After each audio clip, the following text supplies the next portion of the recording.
ఒక ఆయన ఇలాగే నాకు కాలు నొప్పి ఉంది, డాక్టర్ దగ్గరికి వెళ్ళారు, ఎన్ని స్కానింగ్లు చేసినా అంతా బాగానే ఉందండి. అవును. తర్వాత ఆయనకి ఎప్పుడైతే మేము సెషన్ చేసామో సెషన్లో చూస్తే ఆయనకు ఒక ప్యారలల్ లైఫ్ ఉందండి.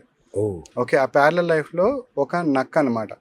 ఓకే. ఓకే, ఆ నక్కకి పాపం కాళ్ళకి చాలా తీవ్రమైన దెబ్బ తగిలింది, ఉమ్, కాళ్ళు విరిగిపోయే పరిస్థితిలో ఉందన్నమాట. ఓకే. అది రికవర్ అయ్యే పరిస్థితి లేదు. ఓకే, సో అది ఇది రెండు ఒకటే సోల్ కదా, అవును. ఒకటే సోల్ కాబట్టి అక్కడ తను భరించలేని పెయిన్లో ఉంది కాబట్టి ఈ సోల్ కొంత తీసుకుంటుంది అనమాట. ఆ రకంగా దీనికి తెలుస్తుంది, కానీ ఫిజికల్గా ఎటువంటి డ్యామేజ్ లేదు. అచ్చా, రెండు ఒకేసారి ఉన్నాయా లైఫ్ లో? ప్యారలల్ లైఫ్స్ అండి. ఓ, ఓకే, ఇలా కూడా జరుగుతుందా? ఇలా కూడా జరుగుతుందండి. అయితే ఇలాంటి ప్యారలల్ లైఫ్లో ఈ సిచ్యువేషన్ వచ్చినప్పుడు ఓకే. చూశారు ఏం చేద్దాం, దానికి ఎంతవరకు హీల్ చేద్దాం అనేది హీల్ చేశారు.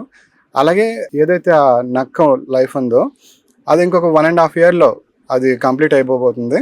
అచ్చా. అంతవరకు మీకు కొంచెం పెయిన్ ఉంటుంది, దీనివల్ల మీకు పెద్ద ఇదేం ఉండదు, దాని తర్వాత క్లియర్ అయిపోతుంది అని చెప్పారు.